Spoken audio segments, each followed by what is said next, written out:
Oi, oi! I've been a bit quiet for video posting. Well, not that quiet, put something out last week, didn't I? I've been doing lots of running and stuff. So if you have already sponsored me, thank you very much for that. If not, I'm going to put a link in the description because if you value my opinion in any of these videos or you ever think that I've done anything to help you, then chuck a couple of quid in there if you can. Have already met the target that I set out for, the 500 quid for the Injured Jockeys Fund, but you never raise too much money for charity, I suppose. Anywho, I've got a bet in a handicap is the long and the short of this, so I won't reel this out as like a clickbaity video where you need to hang about for absolute hours. The horse that I'll be backing, it actually runs tomorrow, which is why I wanted to get this out quicker. And it's one of these as well, like I don't feel like I owe anyone anything, but because I'm not doing my anti-post punting as I have been, and I know a few people do watch the videos, you know, we get an okay number of views.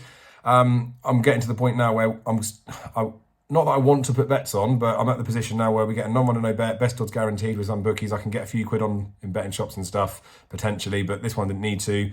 Where I'm having some bets. So if I'm having a bet of a reasonable size, then I want to tell you about it because I think it's only fair. You do with it what you want.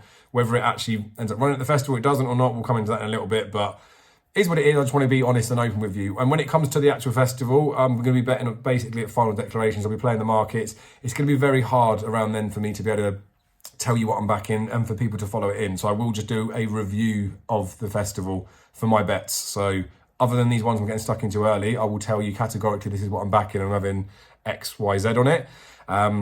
Everything else will be a bit after. So anyway, I've warbled enough. You're a couple of minutes into the video. Please do like and subscribe. But basically, the horse that I'm backing is for the Martin Pipe, and it is the Gopher, or the Goffer, as the Irish commentators say. So it's Gordon Elliott trained, Gordon the Gopher. That is literally the reason I backed it. Thank you very much. I'll be back next week for another video. No, it's not just that.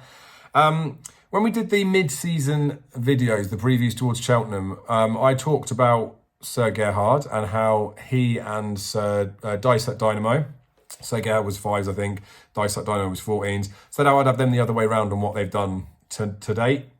They both had their one hurdle spin.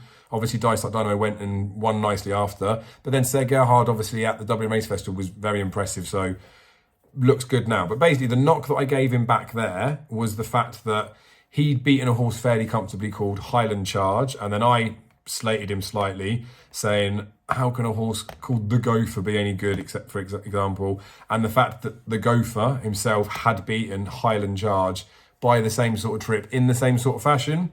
Now, it was a race where Gordon Elliott also had Fantasio Delan, who fell in the race. He was 5 to 6 favourite, but still doesn't take away from the fact that the Gopher won and he beat Highland Charge by 8 lengths.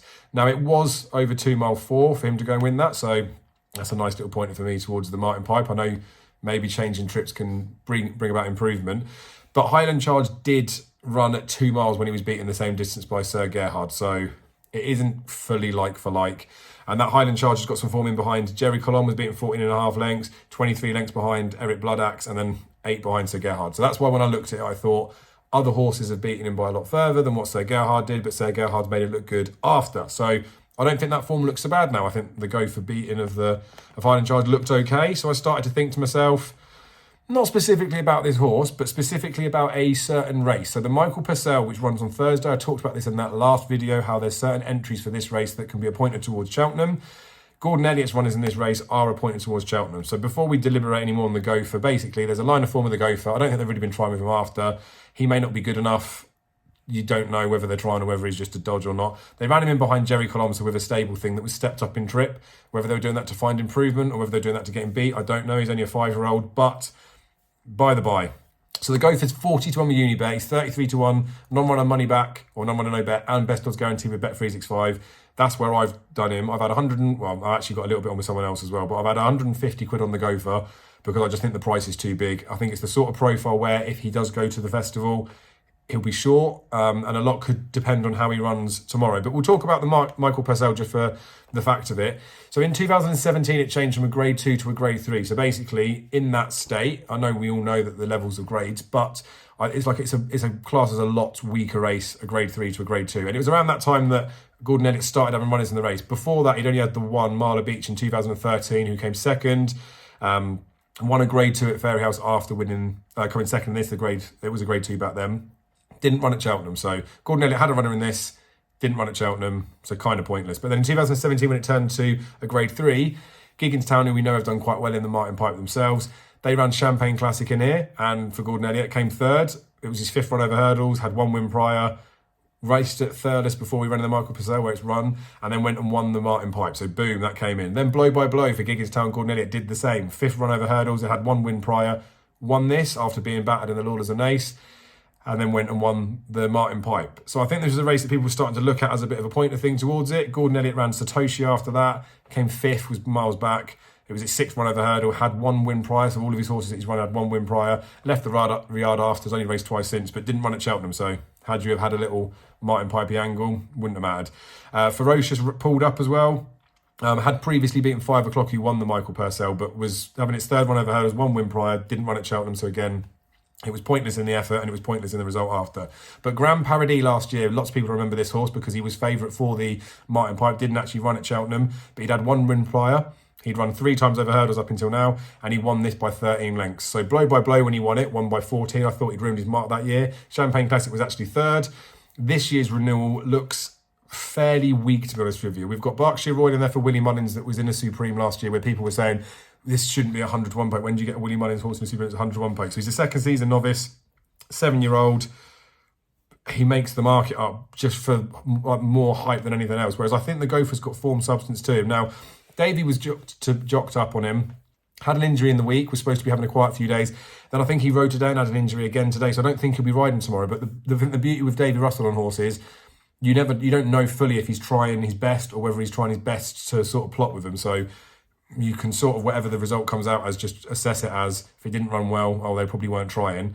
So it'll be interesting to see who they put on him. He does actually ride the Gopher in here, but I feel like, or the Gopher, I feel like I want him to win this race, really, if he's going to turn into a Martin Pipey horse.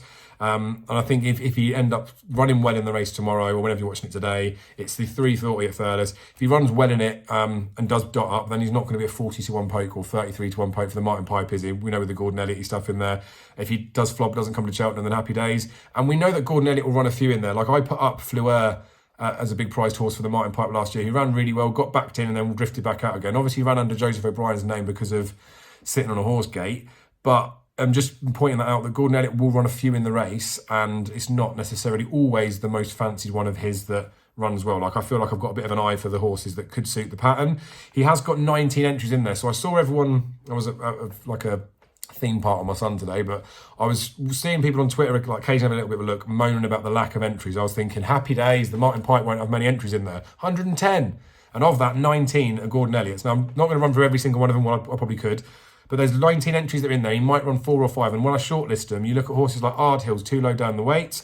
Ashtree Meadows' only entry. He is one that I'm semi-interested in because he's 25 with Bet365, 10s and 12s everywhere else. And if the Little Yank runs well, there could be form lines in between that. And speaking to a friend, George, who's been on one of the previews, and he was touching on that David Russell made some comments with the Ashtree Meadow on his penultimate start that he was almost chucking him into hurdles. He didn't want him to win too far, something along those lines. And then last time with the Little Yank as well, he was giving a stone away and was travelling pretty well for most of the race. So Ashtree Meadow's definitely interested as well. So I'm back to the Gopher. I've had a £25 sort of saver on Ashtree Meadow at 25 just because the Little Yank could use the form, or Ashtree Meadow could be one, but I think he'll come there. Anywho, and Fleuron, Coral Cup entry, as well as this, only run over 2 miles. I know it could step up and trip, but is what it is. Chemical Energy, I know it's the one that he's talked about lots, but hasn't run since November last year. Most of the winners of this have run in the last 52 days. Also has a Coral Cup entry, but I think he'll come here. You've got Dallas Depict on Volcano that are probably going to go Patomps. Hayao, who's entered in the Grade 2 novice this Sunday, but that's only over 2 miles, and only 1 over 2 miles and 1 over 2 miles. Hollow Games, Ballymore or Bartlett horse probably isn't he. IA Connect wants good ground, Coral Cuppy horse, I think. Only 1 over 2, but did win a 2.5 bumper. Indigo Breeze is in there, Coral Cup. Mars Harper, Coral Cup, Patomps. Minetta Crooner is Albert Bartlett favourite. Perfect Attitude's only entry here, but don't know if it's good enough. Queensbrook, Mare's Hurdle, people obviously saw that run today. That's also in the Coral Cup. Road Niche is only entry, but again, whether it's going to be good enough. 135 to 145 is normally the band. That's only 125 rated in Ireland. St. Felicien's 147 already, too high to get in. Say Goodbye is also in the Mare's Novice, but could come here. That's 1 of 2 for Rob Kerr, same as St. Felicien. The Gopher is going to be in. And then Tullybeg's potentially a Patemps horse, so 3 miler in it. So I've riddled through a load of there. I think there'll be a handful that you could look at that could come in and potentially better chances than the Gopher as it stands at the moment. But we'll see what he goes and does tomorrow. So I just wanted to put a video out here to say that I've had a bet. That's what I've done. And yeah, I wanted to get it out beforehand. So anything else that I'm getting stuck into before the festival, I will post a video, let you guys know. Thank you as always for your support, and I will catch you again soon.